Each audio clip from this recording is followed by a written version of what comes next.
Hey everyone, in this video we're going to take a look at part 35 of the Hercules story from Ritchie's Fabulae Faciles. Now this part is called Hercules Asks Aid of Atlas.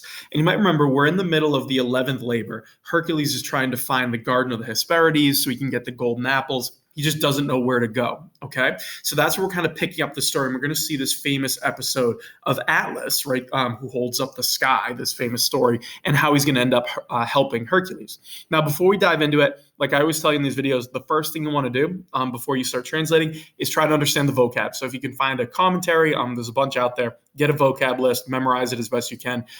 Ritchie does repeat a lot of vocab, which is good, and a lot of phrases, which will help you out.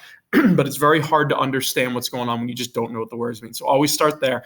Then the second thing you can do is do a little pre-reading, right? I've told you this before. If you want to scan the story, try to think of any grammar where you're seeing forms you're not sure of or anything like that. Of course, you can pre-read it. Or if you have a grammar commentary, that'll help as well. But you want to read the story aloud. So before you get too far into it, try to find a classmate if you're a student or just someone you could read this to. Practice your speaking, your pronunciation. If you have someone who can read it back to you, you can practice your listening skills. This is how you get really good at Latin. So I always tell you that, but it's the best way to do it.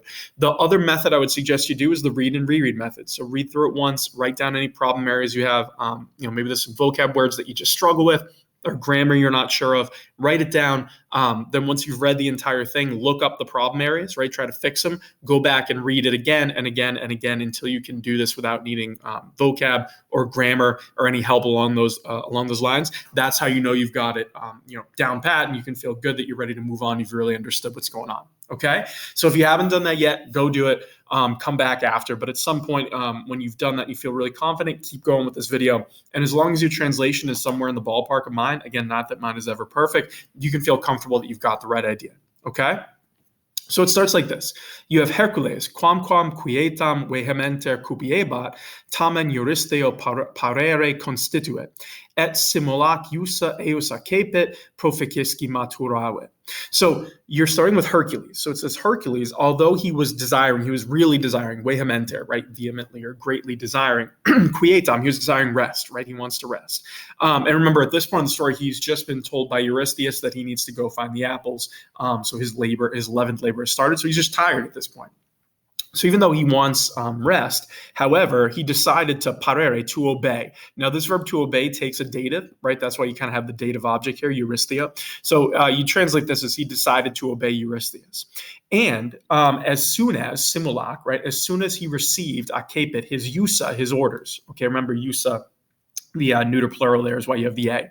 So when he received his orders, and again, Eus, sorry to keep pausing, Eus is not Hercules. The Eus, that pronoun, his, is referring to someone else, not the subject, right? So it's talking about Eurystheus. So as soon as he received his orders, he hastened, maturavit, to depart, proficisci, right? He hurried to leave. Okay, he wants to go and do it. Then you keep going. You have a multis mercatoribus quae siverat, quo in loco Hesperides habitarent, nihil tamen certum reperire potuerat. So quae siverat, so he had asked, right? He kind of looked for from many merchants. He'd asked, so maybe you could translate ask a little better. So he had asked from many merchants in what place, right? In quo loco the Hesperides habitarent, the Hesperides lived. Okay, and you have the subjunctive there. So he's asking again because it's an indirect question, right? So you're not getting the quote. So he's asking where the Hesperides lived, and he asked a bunch of merchants this, right? He's trying to figure out. However, he had been able, patuerat, he'd been able to find nothing certain, right? Nihil certum. So he doesn't know where he's supposed to go. He's still very lost. Then you have frustra, per multas terras iter fecit, et multa pericula subit. Tandem cum in his itineribus totum annum consubsisset, ad extremam partem orbis terrarum, quae proxima est oceano pervene. So frustra just means in vain. So in vain, he journeyed or literally made a journey through many lands, per multas terras, right? So in vain, he's just wandering around trying to figure out where to go. And he underwent, you could say, many dangers, multa pericula, right? So he faced many dangers as he's kind of traveling around.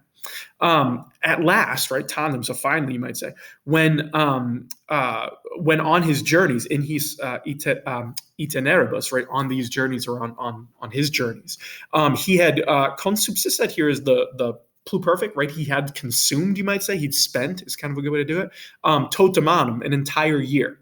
So when he had finally, spent an entire year on his journeys, pervenit, he reached the extremum partem orbis terrarum. He reached the far part, the extreme part of the world. So orbis terrarum is talking about the world. It literally means something like the orb of the earth, right? It's just talking about the world, right? It's kind of the way to translate it. So he reached the extreme part of the world, which is near, proxima. Remember, proxima is a special adjective that takes a dative, right? You're near to something. So it's near to ocean, right? To ocean, right? This is talking about the encircling ocean when you're thinking of how, the ancient Greeks interpreted the world, right? Thought of a map of the world.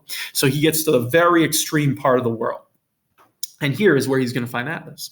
So you have the next part, you have hic stabat, vir quidam, nomine Atlas, ingenti magnitudine corporis, qui caelum ita traditum est, umeri sui sustineba, ne interum decideret rather. So here, hic, right, at the far end of the world, was standing a certain man, a vir quidam, right? Stabat was standing a certain man named Atlas, nomine Atlas. Okay, so he finds Atlas. And it's describing, here you have that ablative of quality. So you can almost translate it as like a man of huge size, ingenti magnitudine, right? A huge size of body, corporis, right? It means he's just like a massive, massive, bulky person. Okay, this huge person. We've seen that phrase used by Ritchie before, describing some people, monsters, things like that. So he's got this huge size of his body, and it's a man or Atlas who, ita traditum est, you could say is like, so it is handed down, it's passed on, so it's said, is kind of what it means. Who sustineba was holding up the caelum, the sky. Umeri suis means on his shoulders, right? It's just the plural ablative. So he was holding up the entire sky on his shoulders. Then you have ne, which is a negative purpose clause, right? You have ne, and then you have the subjunctive here, decideret. So sometimes you get translated as lest, right? So that something doesn't happen. Lest seems a little old-fashioned, but sure, right? So he's holding up the shoulder, not the shoulders. He's holding up the world, or the sky rather, so that it might not fall, decideret, might not fall into the earth, in terram, right? So Atlas's job is to hold up the sky and keep it from crashing down and kind of like, having those two worlds collide with each other, okay? So that's why you always see the famous depictions of Atlas holding up like a globe or something representing the sky. He's holding it up so that it doesn't come crashing down. Okay, and then it ends with this. You have Hercules, tantas vires magno per miratus statum in colloquium cum Atlante venet, et cum causam itineris docuisset, auxilium ab eo peti. So Hercules, he miratus, having wondered, you might say, at such great strength, or such strength. So having, maybe you could translate magnum per greatly. So having greatly wondered at such strength, tantas vires, right? Remember the plural of vires there means strength. So he's marveling at the strength of Atlas. He immediately came in colloquium, right? In conversation, cum Atlante, with Atlas. So he walks up to him and starts talking to this person. Like, what are you doing? This is crazy, right? So he comes into conversation with him.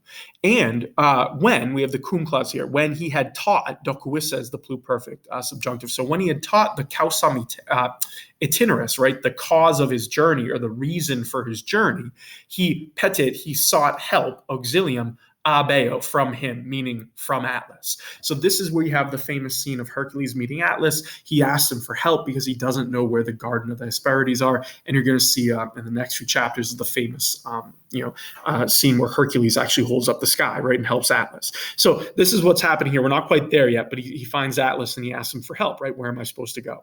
So hopefully that translation made some sense to you. Again, the grammar is pretty repetitive in Ritchie's. There's nothing particularly crazy here that you haven't seen, but if you need help with anything, feel free to put it in the comments below. I'm happy to help you. Otherwise, keep practicing it. Do the read and reread method. And once you get to hit a point where you can read through this without needing any help, and it's pretty close to what we just discussed, you can feel good and you're ready to move on. Good luck with it.